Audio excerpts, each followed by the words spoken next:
Gandang araw po, Doc Willie, Doc Lisa. Swerteng-swerte tayo ngayon. Ang guest natin, napakagaling na OB-GYN. Kaibigan natin, si Dr. Frida. Dr. Frida, marami nagtatanong tungkol sa myoma. I think it's a common problem. Myoma, may bukol sa matres. Ano ba to? Okay po. So, nowadays nga po, maraming mga complaints with regards to abnormal vaginal bleeding. So, usually po kasi, yung age group, tinitingnan po natin pag ang complaint nila abnormal vaginal bleeding, and then, tinatanong po natin kung yung regularity ng menstruation nila by history and then physical examination po. So, by history, inaalam natin yung regularity ng menstruation, yung interval, duration, and then yun pong quantity ng blood loss during menstrual period, and then yung age group nga po. Yung myoma, isa po siya sa benign po siya, ibig sabihin hindi siya cancerous. Benign reproductive organ na sakit po siya. So structurally po ang pathology doon, yung problem doon, yung nagkakaroon po ng benign na bukol sa matres. So yung smooth muscle po ng matres, yung myometrium, nagpo-form po yun ng bukol. Ilan kaya? Alam na ba natin sino nagkakamayoma? Meron bang reason dito? O talagang tumutubo lang ng kusa? Usually po yung nagkakamayoma, yung mga kababaihan na nasa reproductive age group. Pero nowadays, tumataas po yung incidence noon doon sa mga adolescents. So, usually, ang cause po nito, genetic. So, namamana po siya. Yung iba naman, sinasabi, merong environmental factor po na nakaka-contribute doon. Especially ngayon doon sa mga younger age group. So, nalilink po siya doon sa too much consumption ng mga soyas. Yung nasa reproductive age group, kasi po yung pagkakaroon po ng mga hormones, na sex hormones, doon po siya nalilink. So, kaya nga po dapat kapag post-menopausal na, yung wala na pong mga sex hormones na sinisikret yung ovary, expected yung mga myoma po nagre-regress. So, nawawala po siya. Kadalasan itong mga myoma, ano mga sintomas nito? Yung usually po yung mga myomas, ano lang siya most of the time incidental finding, wala naman pong nararamdaman. Kasi usually kung karamihan po ng mga kababaihan, meron po silang myomas na nade-detect lang incidentally kapag nagpa-check up. So through unremarkable po sila, wala silang nararamdaman, asymptomatic. Then on regular check-up, like yung regular na pap smear na ginagawa nila, incidental finding po yun. So kapag yung mga myomas po, maliliit lang, hindi siya nagkakos ng mga symptoms, usually ino-observe lang siya dahil benign nga lang po siya . Kaya lang kung halimbawa, nagkakos na siya ng mga symptoms like heavy menstrual bleeding, to the point na nagkakaroon ng anemia or nag-o-obstruct po doon. Depende po kasi, Doc Willie, sa location . May mga myomas po na nagkukos ng abnormal bleeding, especially yung mga submucous type na tinatawag, or nagkukos sila ng infertility dahil nag-o-obstruct siya sa endometrial lining. And then, kung asymptomatic po siya, pwede po natin silang i-monitor through serial ultrasound. At saka pag during the regular check-ups, nade-detect po kung lumalaki po siya. Kung hindi naman, through serial transvaginal ultrasound. And then kung halimbawa nasa perimenopausal age siya na hindi naman nagkakos ng too much symptoms, so ina-advise namin yung mga patients na i-monitor lang in the hope na during menopause, mawawala po siya or magre-regress. Pag persist siya after menopause, so mag-iisip na po tayo noon, baka meron siyang malignant degeneration. Okay. So, sa sinasabi mo, Dr. Frida, kadalasan itong myoma, pwedeng wala namang sintomas, pero kung malaki, pwedeng malakas ang bleeding, pwedeng infertility, or minsan sumasakit din o wala nararamdaman. So nakikita nyo to sa pag-examine, pelvic exam sa pasyente at sa ultrasound. Ano nakikita Opo. sa pelvic exam? Nakakapanyo ba to? At ano nakikita sa ultrasound?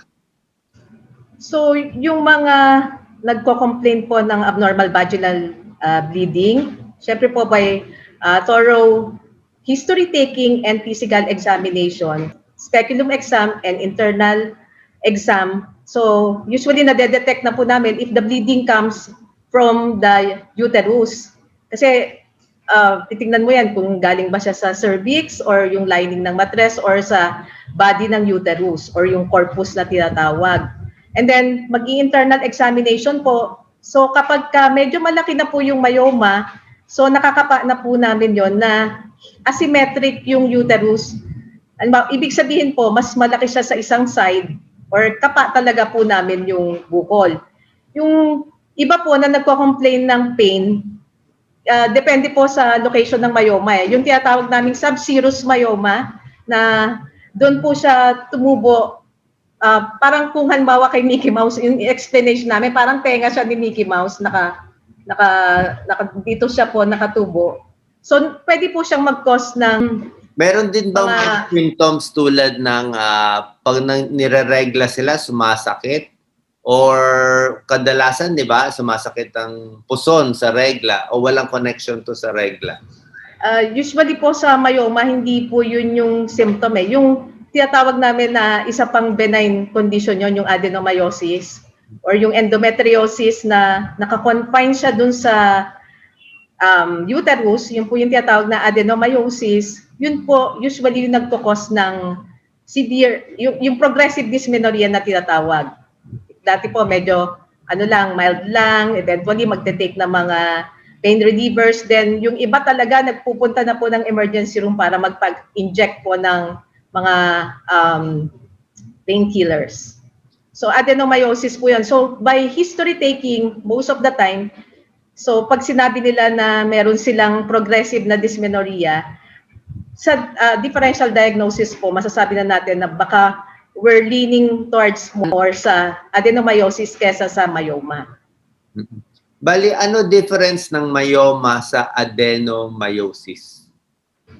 Yung pong myoma, yung smooth muscle, yung myometrium na tinatawag na lining ng matres, yun yung nagpo-form po ng mga circumscribed na bukol, yung smooth muscle mismo.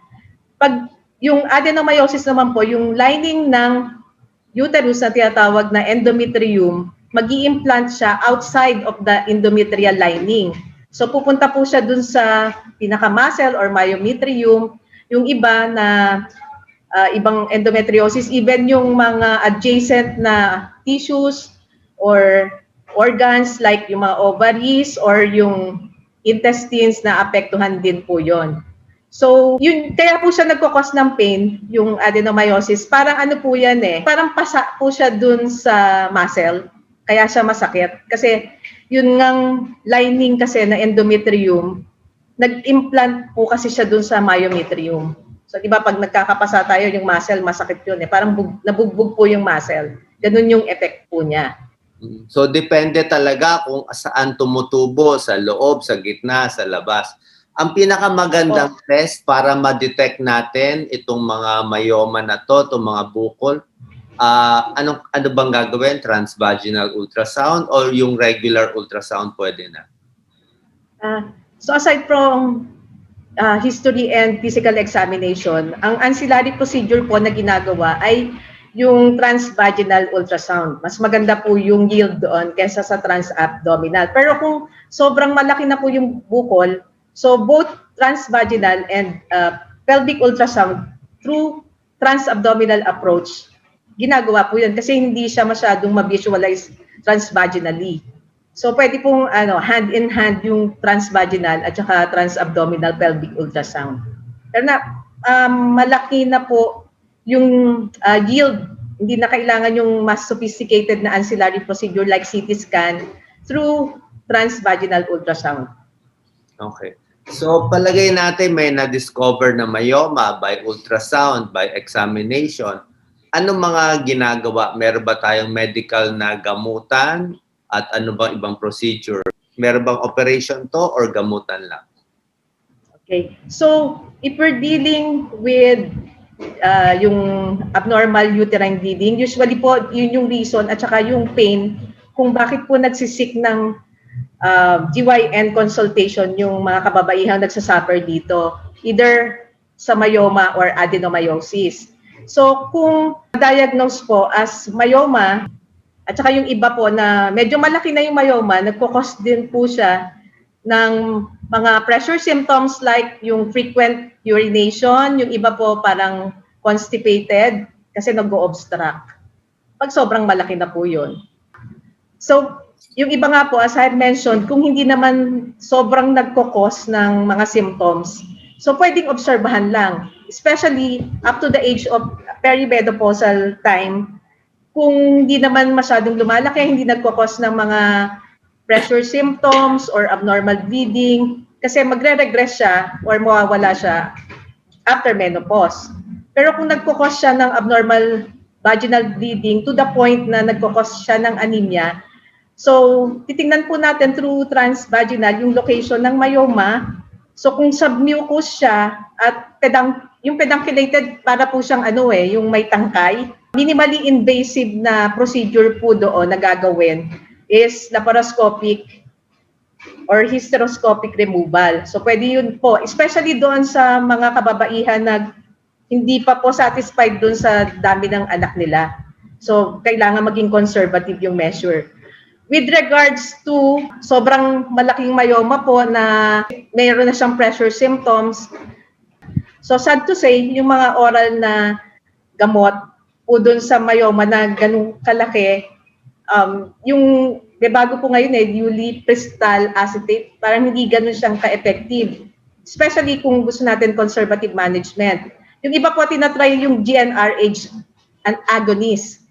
Binibigay din po yon. And yung latest ngayon, meron pong tinatawag na HIFU or yung high intensity focused ultrasound. So may mga candidates lang po na po pwede doon. Pero kung satisfied na po sa dami ng anak, ang pinaka-management po talaga na definitive, kung symptomatic yung myoma and completed na nga po yung number ng children, is hysterectomy. So sa adenomyosis naman po, usually yung symptom po niya, yung severe pain or progressive pain to the point na nakaka-impair na siya dun sa usual activities ng kababaihan.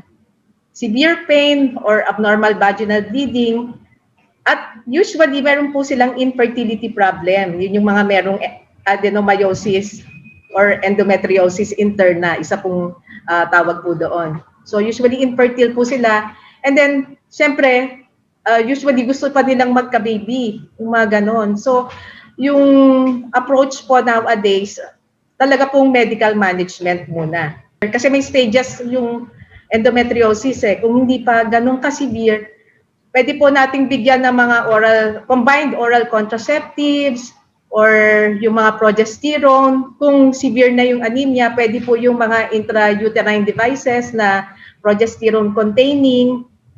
So, yung hysterectomy po talagang nire-reserve natin kung talagang nag-fail na yung mga medical management. And pag infertile po nowadays, meron tayong tinatawag na egg preservation or fertility preservation. So pwede po rin nating tanungin yung OBGYN natin about that. Kasi kung problem nga nila is infertility. Yes. So nakita natin, I'm sure sa nakikinig sa atin, very complicated ang gamutan. Simpleng myoma, kung nando sa loob, o adenomyosis, bandang labas, o kung may endometriosis, marami, very complicated. Pwedeng tableta, merong alam ko, medyo mamahalin yung mga gamot, tapos last na talaga itong surgery. Ngayon, I'm sure nakikinig yung mga kababayan natin, Dr. Frida. Isipin nila, Doc, wala bang simple dyan? Wala bang mura? Wala bang pwedeng inumin o kainin na lang, nagagaling, matutunaw na lang? Siyempre, ang mentality ng kababayan natin, ganyan. Kasi alam naman nila, mahal itong mga procedure at mga gagawin.